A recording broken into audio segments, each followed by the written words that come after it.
Why would Athens, the very birthplace of democracy, sentence its wisest man to death? And even more baffling, why did Socrates, given a golden opportunity to escape, choose to die? This isn't just a story from ancient history. It's a profound drama about integrity, justice, and the clash between an individual and the state. Let's unravel the final days of Socrates. Imagine a man who walks around your city, not to sell anything, but to ask you questions. Annoying, right? That was Socrates.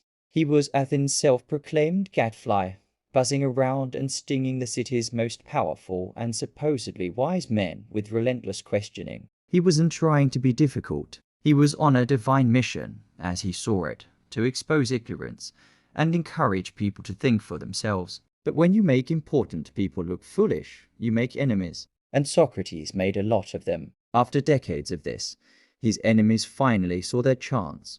Athens was in a fragile state, recovering from the devastating Peloponnesian War. The social and political climate was tense. They needed a scapegoat, a source of the city's troubles, and Socrates, with his radical ideas, was the perfect target. He was formally brought to trial on two main charges. First, impiety, for not worshipping the state-sanctioned gods, and second, corrupting the youth, for teaching his followers to question authority and tradition. In reality, these charges were a smokescreen. The real crime of Socrates was making the establishment uncomfortable. It was a politically motivated trial designed to silence a dissenter. The trial itself was a spectacle. Socrates faced a jury of 501 of his fellow Athenian citizens. In a typical Athenian trial, the defendant would grovel, bring their weeping wife and children to court, and beg for mercy. But Socrates was not a typical defendant. He saw the trial not as a fight for his life, but as his final and greatest philosophical lesson. Instead of pleading, he gave a powerful, defiant speech, which his student Plato later recorded in the Apology. He didn't apologize in our sense of the word. The Greek apologia means a formal defense. He explained his life's work as a philosopher, arguing that he was a gift from the gods to Athens, meant to awaken the city from its intellectual slumber. It was here that he uttered one of the most famous lines in all of philosophy: "The unexamined life is not worth living." He was telling the jury and the world that a life without critical thought, without self-reflection, is fundamentally meaningless. He wasn't just defending himself. He was defending the very practice of philosophy. His speech was brilliant, but it was also strategically disastrous. He wasn't playing the game. The jury, likely composed of ordinary men who were tired of his intellectual superiority, found him guilty. But the margin was surprisingly narrow. A shift of just 30 votes would have acquitted him. The trial wasn't over, though. In the Athenian legal system, if found guilty, both the prosecution and the defense could propose a penalty, and the jury would choose between them. The prosecution demanded death. Now was Socrates' chance to save himself. All he had to do was propose a reasonable alternative, like exile or a hefty fine. His wealthy friends were ready to pay any amount. But Socrates, ever the gadfly, couldn't resist one last sting. His first suggestion for his punishment, he argued that for his service to the city, he deserved a reward: free meals for life at the Prytaneum, an honor reserved for Olympic champions and war heroes.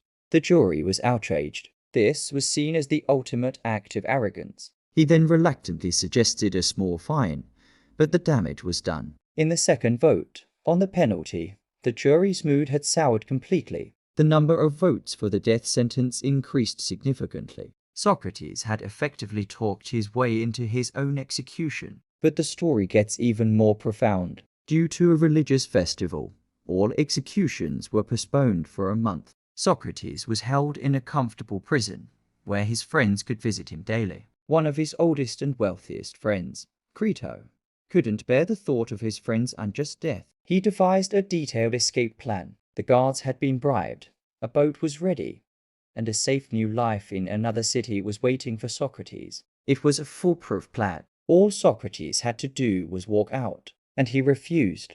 Crito pleaded with him, arguing that by staying, Socrates was betraying his friends abandoning his sons and giving his enemies the victory they wanted. Socrates' response forms the core of Plato's dialogue, Crito, and it is the key to understanding his choice. He imagined the laws of Athens appearing before him as a person. These laws would ask him, Socrates, you have lived your entire 70 years under our protection. You were born here, raised here. You chose to marry and have children here. You never chose to leave, even though you were free to do so. By staying, you have entered into a silent agreement, a social contract to obey us. Are you now, at the end of your life, going to break that promise? To flee would be to commit an injustice against the very system that nurtured you. Two wrongs don't make a right, for Socrates.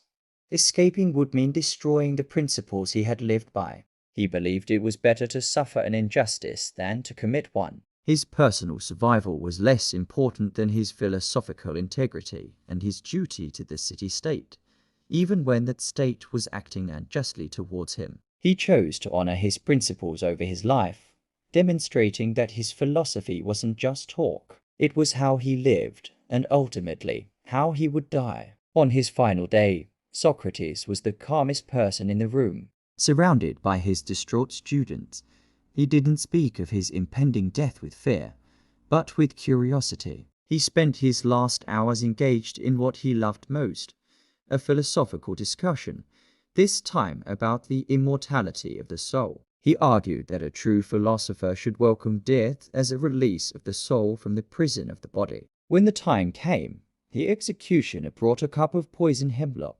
Socrates took it without hesitation, inquired calmly about the procedure, and drank it down. As the poison spread through his body, starting as a numbness in his legs, he walked around until he could no longer stand. Lying down, his final words were enigmatic. Crito, we owe a rooster to Asclepius. Please, don't forget to pay the debt. Asclepius was the god of healing, and a rooster was a common offering after recovering from an illness. Was Socrates saying that death was the cure for the sickness of life? We can only speculate. The death of Socrates was not an end. It was a transformation. Athens may have killed the man, but in doing so, they created a martyr for free thought. His trial and death became the ultimate symbol of the conflict between individual conscience and the power of the state, a question we still grapple with today. By choosing death, Socrates ensured that his ideas and his unwavering commitment to them would live forever. So, the next time you hear the phrase, the unexamined life is not worth living, remember the man who didn't just say it, but lived it, right up to his very last breath. Thanks for watching, and if you enjoy exploring the big questions of history and philosophy, consider subscribing for more.